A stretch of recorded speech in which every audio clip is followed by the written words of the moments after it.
Welcome back, guys, to another episode of Decentralized Chain, bringing you the latest news, reviews, and blockchain tech. So today we're going to be looking at Morpheus Labs, and they're looking to provide basically a full stack blockchain as a service for enterprises. Now, what do we mean by that? I think it was only a matter of time, I suppose, before we started seeing platforms being brought out on blockchain as a service. And what we mean by that is really it's a distribution model where third-party providers can ultimately host applications and make them available to customers over the internet. So that's what we mean by a service.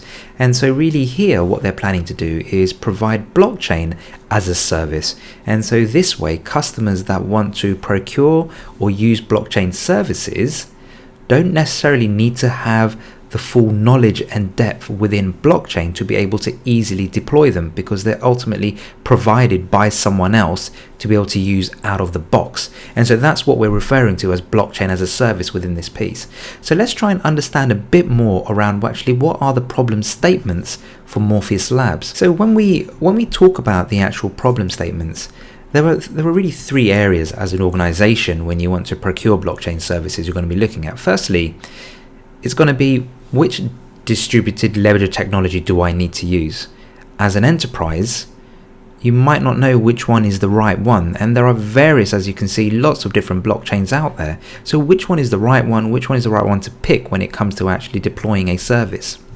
And then secondly, that's going to be related to use cases. So what use cases do you have that you want to use blockchain for? So therefore you're going to have to go away, do a bit of research, find out what use case is relevant, and then look at what blockchain service is going to be able to provide that for you. And then lastly, it's how do you deploy and test?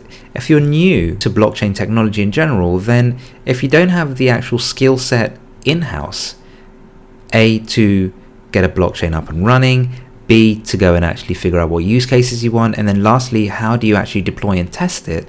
So these are all fundamental questions that are genuinely asked across enterprise when it comes to actually looking to roll out a blockchain service for a given use case or scenario. In terms of looking at the solution a bit more, what we have here ultimately is going to be a solution that provides a way for enterprises to be able to evaluate the blockchain technology. So the idea is that they can experiment with different types of blockchains on one single platform rather than having multiple environments to be able to do that in. And so that way they're saving time without having to switch between different platforms, between different applications, as well as providers. Now the other solution around here is crowdsourcing. So what Morpheus Labs are planning to do here is really provide a way for developers to be able to contribute into the overall ecosystem and platform, so they can create new ideas, create new tools for the community, and then that way you can also crowdsource wisdom, so to speak, from various community members, and then ultimately aggregate those solutions, those applications in the shortest time possible. So you've got that crowdsourcing element as well. So you're tapping into a vast array of knowledge already outside your enterprise expertise. And then we've also got enterprise grade, because any type of service that's provided, whether it's a platform as a service, whether it's a solution as a service, it needs to be scalable, secure, and robust in order to provide that confidence for an enterprise application use, as well as being able to rapidly develop and prototype the deployments. And then lastly, the other element, and it kind of feeds into the crowdsourcing piece, is that it's going to have a ready to deploy app. So what we mean by that is you go onto the iPhone, you go into the App Store, and you want to download an app for a particular function or a process. So the idea here is that they're going to have a marketplace or an app store where there is an aggregate of a number of different apps, so an enterprise can quickly go in and easily pick out the apps that they need in order to deploy on their blockchain service without having to create it from scratch. And so this really provides a number of key benefits overall as a solution. So first of all, you're going to be seeing cost efficiencies, because the idea here is that you're going to have quality products and services that are already pre-hosted in a single place to go to. And then secondly, you've got accessible to teams. So the idea here is that really this has all been developed cross-functional by multi-experienced individuals, certainly with blockchain experience, because this platform is really providing a host of blockchain solutions that you can use. We've also got the being robust, secure and scalable. So we've got support because it's already a cloud hosted application. You've got application anytime, anywhere, if we'll be able to use straight away. So that provides the security and reliability that you need in any type of enterprise environment. Now, one of the key areas here is really turnkey solution. And what we mean by that is that they will have pre-configured, ready-to-use blockchain solutions that are ultimately going to be able to support multiple blockchains in one integrated development environment. So really the test environment will provide the most efficient way for blockchain platform services and be able to address those technical challenges being faced by enterprises. And then lastly, which is quite key, is that the solution ultimately is trusted. The idea that's been born from the problem statements, well, actually the founder has been accepted into the Singapore Innovate. So what that is really is a government handpicked startup group. And really the idea here is that you've got confidence backed by the Singapore government as well. So they've got the support there they need for that.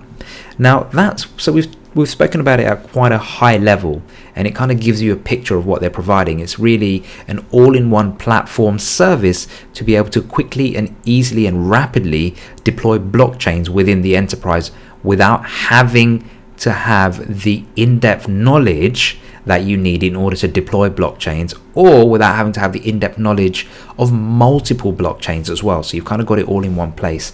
Now, you know that I love a good architectural diagram because it really does help me bring that message home to you guys so you can understand what that is. And within the white paper, we've got a really simplified way of looking at the overall architecture. Now, if we start at the very top level row of boxes, we're just going to concentrate on the small boxes, not the long rectangular blue ones just yet. And so here what you have within the architecture is user and identity access management. So this is really providing security protection for services and really secure access to the platform. Now, also on that same token, they are able to also expose blockchain applications via APIs for consumption externally. So it may well be that you have independent services that you want to then loop into the actual platform to be able to consume various elements from the blockchain. So therefore we've got the APIs exposed here, which then allows the platform to be further exposed just beyond that all-in-one service. So as an organization, you might be wanting to use certain elements of the blockchain or expose certain elements, information from the blockchain, and so you have that API element to do that. And then as we then move on, what we've got then is the application layer. And so here what you have really is being able to really create microservice application architecture.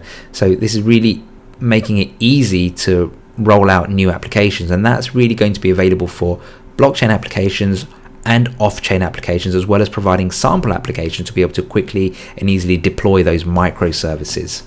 And then as we then move further down into the next level, you've got all the integrated cloud deployment and development tools. So within that space, what that really allows everyone to do is easily have a suite of tools that will allow you to develop, test and deploy blockchain applications. And then as we move further down, one of the key elements here, and we kind of touched on before, is that they're trying to provide blockchain as a platform service. And so here they already have configured multiple blockchains that you can use straight off the back. So we've got Hyperledger, Ethereum.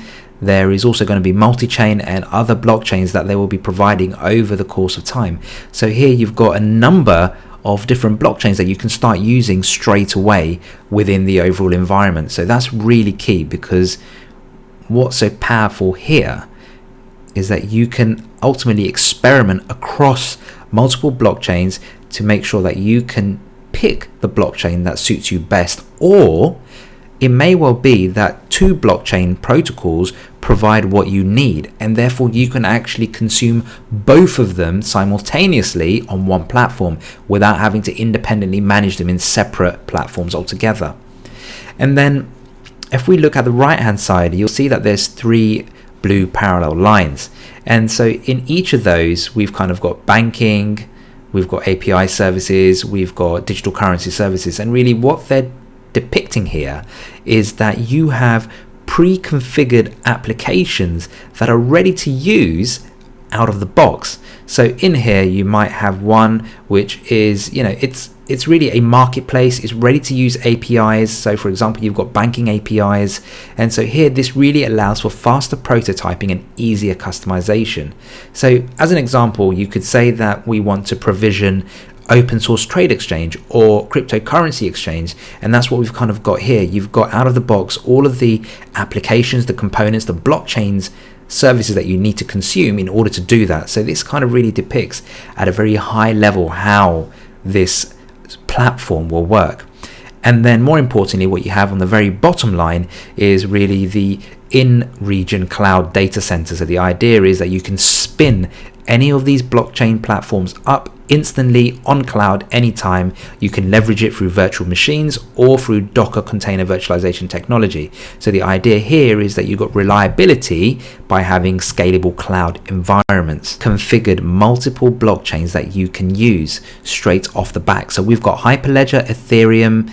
There is also going to be Multichain and other blockchains that they will be providing over the course of time. So here you've got a number of different blockchains that you can start using straight away within the overall environment. So that's really key, because what's so powerful here is that you can ultimately experiment across multiple blockchains to make sure that you can pick the blockchain that suits you best, or it may well be that two blockchain protocols provide what you need, and therefore you can actually consume both of them simultaneously on one platform without having to independently manage them in separate platforms altogether. And then if we look at the right hand side, you'll see that there's three blue parallel lines, and so in each of those we've kind of got banking, we've got API services, we've got digital currency services, and really what they're depicting here is that you have pre-configured applications that are ready to use out of the box. So in here you might have one which is, it's really a marketplace. It's ready to use APIs. So for example, you've got banking APIs, and so here this really allows for faster prototyping and easier customization. So as an example, you could say that we want to provision open source trade exchange or cryptocurrency exchange, and that's what we've kind of got here. You've got out of the box all of the applications, the components, the blockchains, services that you need to consume in order to do that. So this kind of really depicts at a very high level how this platform will work. And then more importantly, what you have on the very bottom line is really the in-region cloud data center. So the idea is that you can spin any of these blockchain platforms up instantly on cloud anytime. You can leverage it through virtual machines or through Docker container virtualization technology. So the idea here is that you've got reliability by having scalable cloud environments. So let's try and understand exactly what the tokens are used for and how they can appreciate in value over time. So first of all, the actual tokens are used within the overall Morpheus blockchain platform, and the idea here is that the token will be used for all the network fees, including services and products that are rendered. There is also a platform subscription model, and this is what I really like. So in other blockchain services that I've seen today, that I've reviewed to date, usually it's paid for as a one-time use or as and when you use the blockchain service. So that's where the token utility comes in, that it's used as a way to pay to use the actual service or platform that you're doing here. Now, one thing that I like here is that they've also integrated into it a subscription based model. So the idea being is that you still need to pay a continuous, either monthly, yearly, quarterly, whatever it may well be, fee in order to continue to use just to use the platform. So therefore you have that platform subscription model, so you've got that constant revenue generation happening all the time.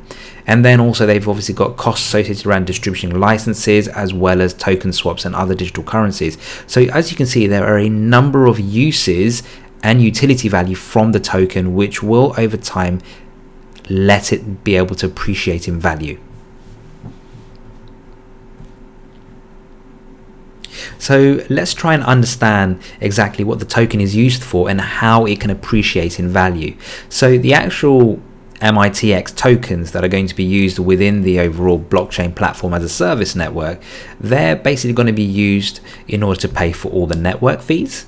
And that's really going to be including services and products that are rendered on the platform, as well as distributing licenses, as well as token swaps. But one thing key to note, and I haven't seen this much in any of the other blockchains that I've reviewed or technology platforms, is that they're also planning to use the tokens as a form of subscription to the actual platform. So that will really provide continuous revenue generation for the platform as a whole, because you need to pay to use the actual platform. In addition, you will then also need to pay to use the internal components within the platform from the marketplace. So it kind of gives an incentive for external developers and integrators to be able to create apps within the actual marketplace as well, for it to be consumed across the board. So I really like the look of that. Now, moving on, let's just see exactly how long this is going to take in order to deliver the actual product. So what I really like about their actual roadmap is that it's split between two, technical and business. So a lot of roadmaps that I've seen tend to kind of combine the two together, but more so recently I've started seeing that a split between technical roadmap and a business roadmap.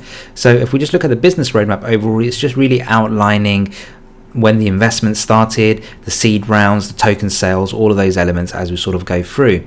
And in terms of looking at the technical roadmap, the key takeaways that I've really got from here is that, first of all, they already have an MVP product developed. So they've got a minimum viable product, which, if you kind of take it within the agile methodology framework, means that they have a platform that has all the minimum feature sets for it to actually be usable by customers. So that's what the MVP is, and so that's really good to hear. So they actually have a working product way before the actual token sale. So this should really help them boast their confidence in the platform and give investor confidence that they can actually deliver.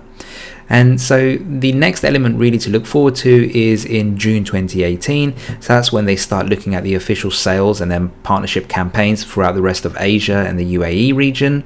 And then in July 2018, this is their commercialization phase. So this is where they're going to be enabling users to be able to start managing their usage or their monthly usage of the platform.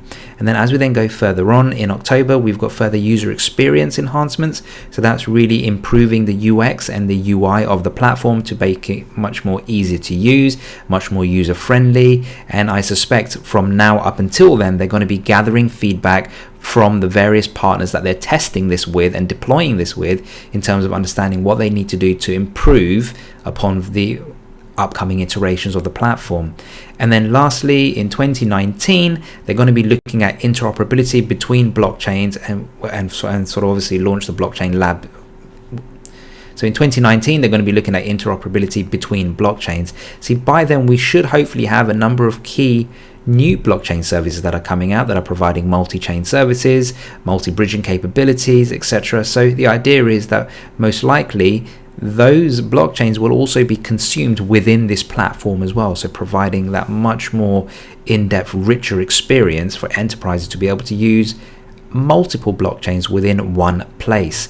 So let's actually have a look at the team that are going to be delivering this platform. So the core members of Morpheus Lab team consist of 10 members in total, and just kind of looking at a high level pull out, we've got Trang Peihan, who's the CEO. So he's a serial entrepreneur, he's a director at Banyan Tree Ventures, and he's also a founder of QITTO. So he's got plenty of entrepreneurial experience, good tech background as well. Now looking at the CTO, Bruce Lee, what a cool name, senior managing consultant and lead senior architect at IBM, built the business applications using Hyperledger, and he was the lead architect. So significant blockchain experience, which kind of shows within the platform that they're delivering, because if you're going to be delivering a platform that allows you to deploy multi-blockchain components, you seriously need to know what you're talking about from the back end as a developer. So I really like the look of that. Then we've got the CIO from UniCredit Group, so previously senior project manager, Doral Brucey. And then we've got Branson Lee, co-founder, so heading up the talent area, Singapore FinTech Association, major account director at Gartner. And so this is really, I mean, those who don't know Gartner are a large researching organization. They provide research around best practices, they provide guidance around what the upcoming technologies are in various enterprises. So it's really good to have someone like this as being one of the co-founders, because they can also start seeing where within industry there are pain points, there are needs for improvement, and they can use that to actually build the platform up and have ideas to bring in that overall. So looking at the advisors, there is a whole host of advisors and a significant number. They all are linked either in VCs, they're either linked in universities, they're either linked in government. But you know, some of the things to pull out that I can see within the advisory list, we've got advisors that have been linked to Amici-Go, Syndicator, Lucy D. So you know, these are all very well successful ICOs, and so it's good to see that they have that breadth of advisors. More importantly is that because the project has been incubated by the Singaporean government, they've also got partnerships and clients that are notable within that space. So they're going to be working alongside Momentum Works, which is a venture builder based in Singapore. We've also got Government Polytechnic, which is a university in Singapore, and so they're in discussions around rolling out a 5-campus implementation and also to co-create a curriculum within that space. More notably, they're also going to have working partnership with Proline Integrated Intelligence. Now, this is one of the biggest system integrators on Turkey's Smart Nation projects, and that's going to be starting by looking at the airport. And then they've also got New Horizon Aero as well as one of the partners that they're going to be working with. So there is significant work that you can see that's already happening, and partnerships that are already happening in terms of who want to leverage the blockchain as a platform service. So moving on, let's have a look at the token metrics. Now the token metrics are somewhat changed recently. Initially they were looking to mint around 1 billion token supply, but since then that has been reduced down to 800 million. So one of the main reasons for this are a number of decisions they have made based on community feedback, and also that they have a significant VC company who is invested in Morpheus Labs as a shareholder now. So they have provided pretty much a significant portion of the VC funding behind Morpheus Labs. Secondly, they want to build a stronger community, so they've reduced the token metrics as part of that as well, in order to make it more favorable to those looking to actually invest and watch the product grow. So really, in terms of what we have from a token metrics perspective, they're going to be burning 200 million tokens from the original planned 1 billion. So the new supply that I mentioned before will be around 800 million. Now from there, the project will keep around 45%, and that will be split down into the team that will take 10%, the foundation will take another 10%, so that's really looking at building up the ecosystem and funding partnerships, which will then take another 15%. They've also got a reserve around 10%, and they've also got 30% that they've put aside for actually listing. So what we mean by that is that they're looking to ultimately bring on about 3 to 4 exchanges when the token gets listed as soon as possible, and that's their number one priority ultimately before unlocking the tokens. And I quite like that. I like the fact that tokens are locked up until the point that they're ready to go on a major exchange, because in the past, you know, I've seen tokens that get unlocked, there's no exchange that's announced, they end up on the decentralized exchanges, and ultimately I've seen them lose value, and then that kind of pretty much gives you a bit of a demotivation for holding the coins, because you're not seeing the actual price move up because there's low liquidity. So here they've portioned off 30% of the tokens in order to buy into exchanges and also to provide that liquidity, so you can start seeing a decent increase in the value of your coin, which really helps with market sentiment overall. And then so what's actually left in order to buy is going to be around a 25% supply, so that's around 200 million tokens. And going by the price of Ether as it is today, which is around 370, the 12,000 Ethereum hard cap will raise around 4.4 million, so that puts the price of one token at around 2 cents. So that's quite appealing overall. As well, the token metrics, the understanding that I have is that there are vesting periods scheduled and put in place for the actual team, so you shouldn't really be seeing any type of significant major dump overall. So I do like the token metrics. They seem to be quite favorable. It is a lower cap supply as well, and the price per token also works in terms of being favorable, so I like that.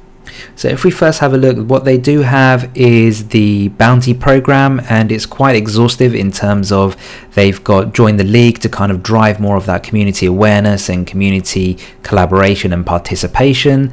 So I quite like the way they've kind of built that down, and they've kind of put it into sort of a gaming way where you've got knight, you can be a knight, warrior, warlock. So there's all of those elements, and then they've got bounty programs around that, whether you create a YouTube video, whether you create content, whether you're tweeting, translation bounty. So they've got all of this to kind of really engage with the users and bring them into the actual platform and get that message across as well.